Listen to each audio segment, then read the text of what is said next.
Khubor ka Batisi TV. Lawan Rashapi da ka Orange Nissan Loom So Po near Fire Brigade Shillong, Ringkat bat ka Victorium, ka Dukan ki Tiar Kilan Met, ka Babhatam Hakador ka Babit, Hannong Thumai Old Beat House Shillong. Ka Khasi Students Union leng bakatanat education cell kalapan benapait ba bakan I scholarship na kabenta ki samla pule ki bawan syakmat ha ka examine metric but class 12 but kani ka scholarship kadai ka bala I nam syau president barim jong kani ka seng uba bul nong job lengdo kani ka scholarship kandai saupo hajar tingka marway but ki ban syajiet ban yo ya kani ka scholarship kindai tangki samla puli ki badai na ka jait reu khasi kata ukhanriam upnar ubhoi uwar umaram ulengam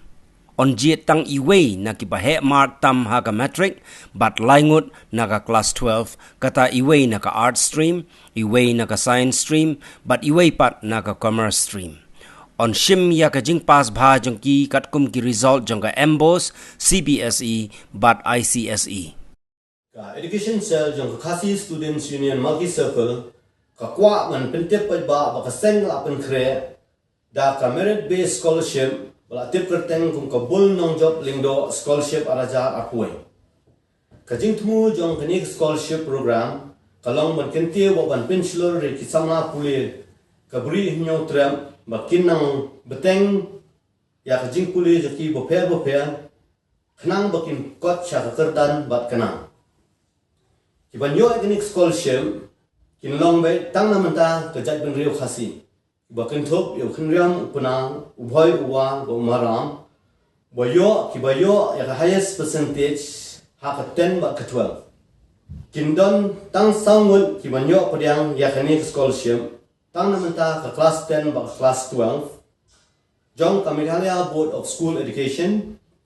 ka Central Board of School Education but ka Council for the Indian School Certificate Examination namanta class 10 in I bet tang iwei ki bayo ya ka highest percentage na baro namanta class 12 in I iwei na ka art stream iwei na ka commerce stream but iwei na ka science stream tang ki bayo highest percentage na boro ki lightly streams